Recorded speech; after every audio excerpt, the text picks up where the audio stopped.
Hello student, welcome to our channel chemistry with Jeetu. अपना nitrogen base चल रहा था, चैप्टर था अपना केमिकल काइनेटिक्स। आज अपन अपना नाइट्रोजन बेस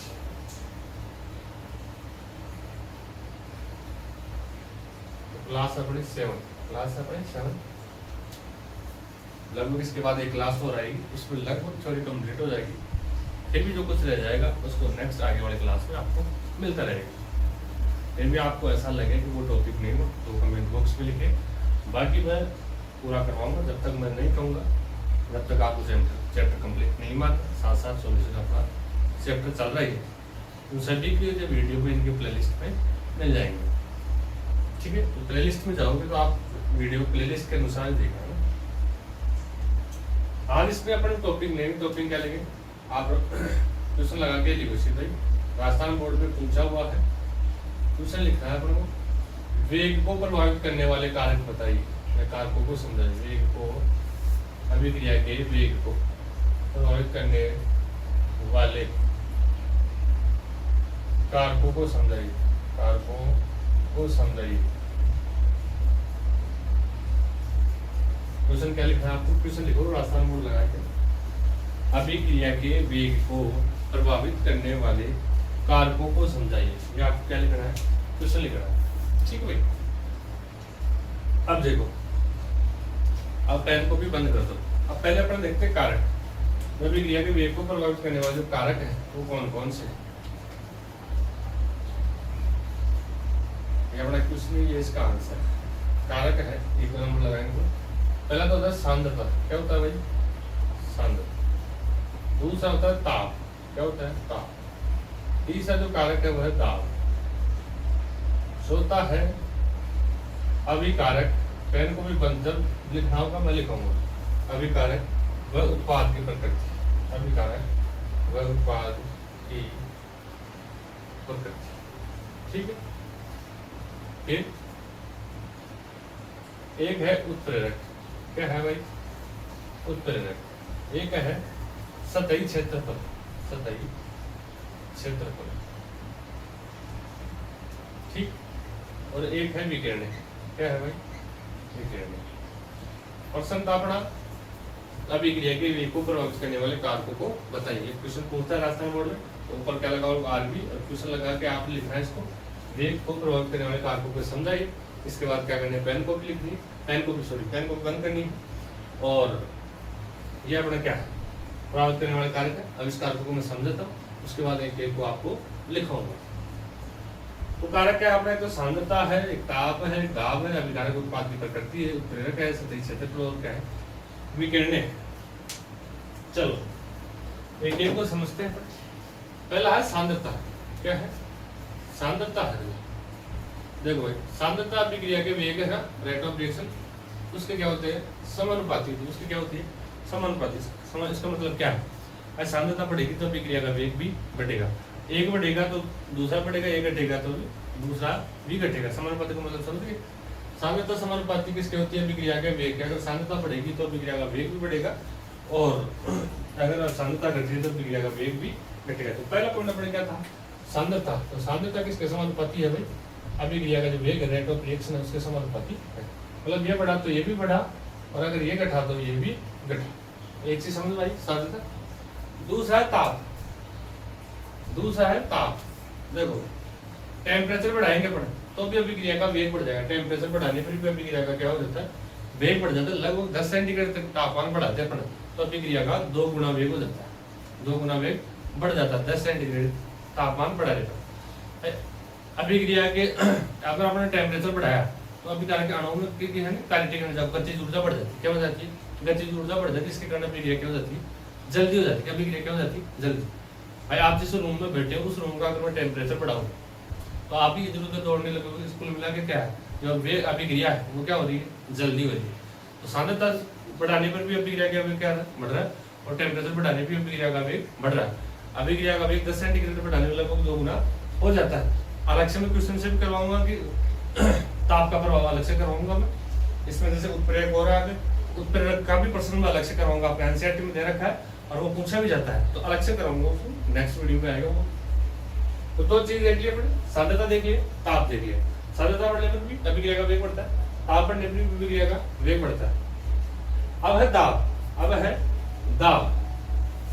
जैसे मेरे पास ये कोई कंटेनर, क्या है कंटेनर, इसमें गैस भरी हुई है और यहाँ पे पिस्टन लगा हुआ, क्या लगा हुआ भाई, पिस्टन, इसमें गैस। दूसरी ये तो अपने क्या स्टेप फर्स्ट है, क्या है स्टेप फर्स्ट है, क्या है भाई स्टेप फर्स्ट। अगर मैं इसको कंटेनर को दबाऊं, अब की बार मैं यहाँ ले लिया पिस्टन को, कंटेनर में जो गैस है यहाँ हो गई, तो कुल मिला के यहाँ की सांद्रता इसकी तुलना में यहाँ सांद्रता क्या है कम, और यहाँ सांद्रता क्या होगी ज्यादा। इसको मेरे पिस्टन को पुश किया तो नीचे की तरफ, ठीक। तो अगर सांद्रता यहाँ अगर क्या होगी ज्यादा, और हम जानते हैं कि सांद्रता ज्यादा होगी तो वेग भी क्या हो जाता है ज्यादा होता है, तो वेग भी क्या हो जाता है ज्यादा, अर्थात सांद्रता बढ़ रही है तो अभिक्रिया का वेग बढ़ता है। तो ये इसमें तो पूरे में फैली हुई गैस, इस पिस्टन को आप नीचे की तरफ दबाएं तो सांद्रता यहाँ इतनी में रहेगी, अब सांद्रता क्या होगी ज्यादा। हम जानते हैं कि सांद्रता ज्यादा होगी तो अभिक्रिया का वेग भी बढ़ जाता है। कुल मिलाकर अपने 3 पॉइंट देखिए, सांद्रता, ताप और दाब, तीनों में अभिक्रिया का वेग बढ़ रहा है। नेक्स्ट है अभिकारक उत्पाद की प्रकृति। अभिकारक उत्पाद की प्रकृति का मतलब, अभिकारक उत्पाद की प्रकृति मतलब अगर अभिकारक के अणुओं के मध्य आकर्षण ज्यादा है, अभिकारक के अणुओं के मध्य अगर आकर्षण ज्यादा है, एक दूसरे से चिपके हुए हैं, अपने एक दूसरे को छोड़ रहे हैं नहीं चाहते, तो उत्पाद क्या बढ़ेगा 0, मतलब उनमें आकर्षण क्या है ज्यादा, ठीक। तो अगर आकर्षण ज्यादा है तो अभिक्रिया का वेग क्या हो जाएगा कम। अगर उनके मध्य आकर्षण कम है तो उत्पाद क्या बढ़ जाएगा जल्दी, उत्पाद क्या बढ़ जाएगा जल्दी, अभिक्रिया का वेग बढ़ जाएगा। मतलब उसके अभिकारक उत्पाद के अणुओं के मध्य जो आकर्षण है उस पर भी डिपेंड कर रहा है, अभिकारक उत्पाद की प्रकृति पर भी निर्भर कर रहा है, ठीक। तो अगर आकर्षण कम है तो जल्दी टूट जाएंगे, एक दूसरे को छोड़ देंगे और उत्पाद क्या बढ़ जाएगा जल्दी बढ़ जाएगा। अगर आकर्षण ज्यादा है तो उत्पाद क्या बढ़ेगा देरी से, मतलब अभिक्रिया का वेग घट जाएगा, उसमें अभिक्रिया का वेग बढ़ जाएगा। 4 पॉइंट देखिए। नेक्स्ट है उत्प्रेरक। क्या है उत्प्रेरक? उत्प्रेरक अभिक्रिया के वेग को बढ़ाता भी और घटाता भी। उत्प्रेरक वेग अभिक्रिया को बढ़ाता कैसे?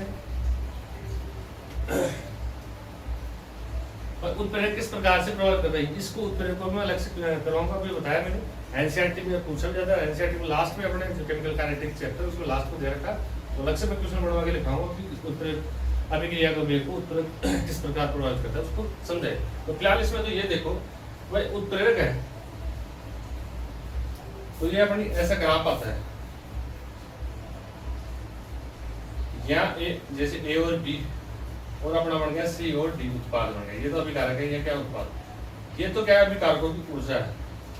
अभिकारक इतनी एनर्जी तो खुद रखते हैं, इतनी एनर्जी तो अभिकारकों की एनर्जी, ठीक है। ये आती है ई ए मतलब सक्रियण ऊर्जा। क्या होती है भाई सक्रियण ऊर्जा, क्या होती है सक्रियण ऊर्जा, ये से दर्शाते। दूसरा ये ई ए प्लस ये अभिकारकों खुद की एनर्जी, इन दोनों का योग को बोलते हैं दहली ऊर्जा। क्या बोलते हैं दहली ऊर्जा, इनको बोलते हैं दहली ऊर्जा।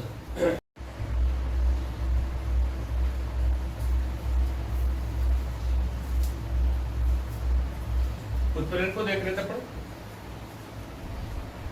भाई, उत्प्रेरक किस प्रकार का होता है, जैसे ये अपना है, याद है ये अभिकारक खुद की एनर्जी, ये ऊपर है, ये उत्पाद बढ़ जाता है।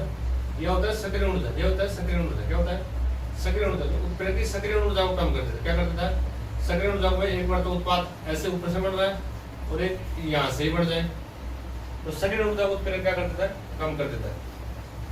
भाई एक तो आप 3 मंजिल से जा रहे हो और एक 3 मंजिल के बीच में सुरंग कर दी जाती है। 3 मंजिल में मान लो आपको 1 घंटा लग रहा है ऊपर से चढ़ने पर, एक 3 मंजिल है, बीच में आप यहाँ से बीच में 3 मंजिल और उसके बाद जा रहे हो, तो आपको उस मंजिल को पार करने में 1 घंटा लग रहा है। लेकिन उसके बीच में क्या कर दे 3 मंजिल में सुरंग कर दिया, सुरंग से चल जाओ तो आपको क्या लग रहा है मान लो 20 मिनट लग रहे हैं, तो आपको समय बच गया ना, मतलब अभिक्रिया का वेग क्या हो गया जल्दी हो गया।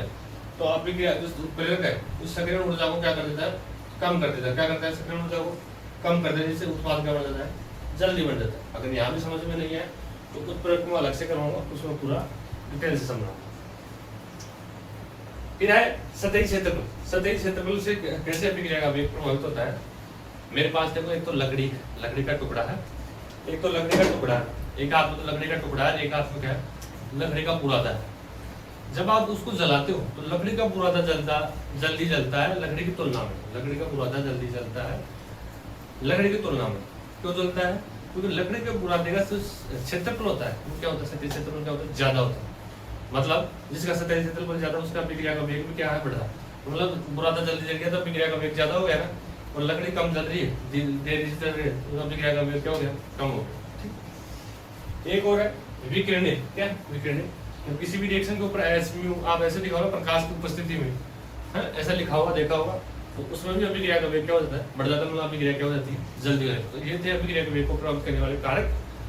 मैंने यहाँ समझाने प्रयास किया, तो आपने क्वेश्चन लगा के छोड़ दिया था। अब लिखो उसको, कैसे लिखना है लिखो भाई, आंसर में लिखो अभिक्रिया के वेग को निम्न कारक प्रभावित करते हैं। अभिक्रिया के वेग को निम्न कारक प्रभावित करते हैं। फिर 1 2 3 4 5 6 7 ऐसे सभी के नाम लिखो। पहले लिखो सांद्रता, उसके बाद ताप, उसके बाद दाब, उसके बाद अभिकारक उत्पाद की प्रकृति, उसके बाद उत्प्रेरक, उसके बाद सतही क्षेत्रफल, उसके बाद विकिरण। ठीक। अब इसमें पहले लगा लो सांद्रता।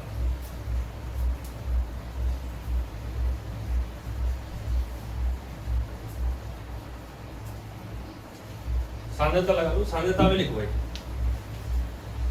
मैं बैठ जाता हूँ, टाइम लगेगा लिखवाने में। सांद्रता में लिखो, सांद्रता इसमें लिखो, सांद्रता बढ़ने पर अभिक्रिया का वेग भी बढ़ जाता है। सांद्रता बढ़ने पर अभिक्रिया का वेग भी बढ़ जाता है। सांद्रता बढ़ने पर अभिक्रिया का वेग भी बढ़ जाता है। नीचे लिखोगे आप सांद्रता C समानुपाती R, समानुपाती R, अर्थात सांद्रता बढ़ने पर अभिक्रिया का वेग भी बढ़ जाता है। अगर दोनों बढ़ेंगे तो दोनों बढ़ेंगे, घटेंगे तो दोनों घटेंगे। तो ठीक है भाई, ये लिख लीजिए। नेक्स्ट लगाओ ब्लैंक छोड़ के ताप। ताप में लिखो अभिक्रिया का टेम्परेचर बढ़ाने पर, ऐसे लिखो टेम्परेचर बढ़ाने पर, तापमान बढ़ाने पर अभिक्रिया का वेग भी बढ़ जाता है। तापमान बढ़ाने पर अभिक्रिया का वेग बढ़ जाता है।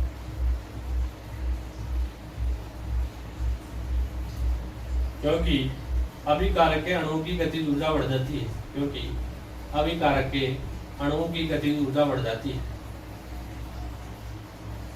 नेक्स्ट लाइन इसमें कंटिन्यू करना है। लगभग 10 सेंटीग्रेड तापमान बढ़ाने पर, लगभग 10 सेंटीग्रेड तापमान बढ़ाने पर अभिक्रिया का वेग 2 गुना हो जाता है। अभिक्रिया का वेग 2 गुना हो जाता है। नेक्स्ट लगाओ दाब। दाब को मैं सीधा समझा रहा हूँ। दाब में लिखो प्रेशर। दाब बढ़ाने पर सांद्रता बढ़ जाती है। दाब बढ़ाने पर सांद्रता बढ़ जाती है। और हम जानते हैं कि सांद्रता बढ़ेगा तो अभिक्रिया का वेग भी बढ़ेगा। सांद्रता बढ़ेगा तो अभिक्रिया का वेग भी बढ़ेगा। आप ये दोनों डायग्राम बना सकते हो उसके नीचे, प्रेशर में दाब के नीचे ये डायग्राम बना सकते हो, ये और ये। तो यहाँ तक पहले पिस्टन ही आता, उसके बाद पिस्टन को पढ़े यहाँ उसके नीचे आया, तो यहाँ की तुलना में यहाँ सांद्रता क्या होगी, ज्यादा। और सांद्रता ज्यादा होती है तो अभिक्रिया का वेग भी क्या हो जाता है, ज्यादा हो जाता है। तो ये दोनों चिपका दो चित्र इसके नीचे।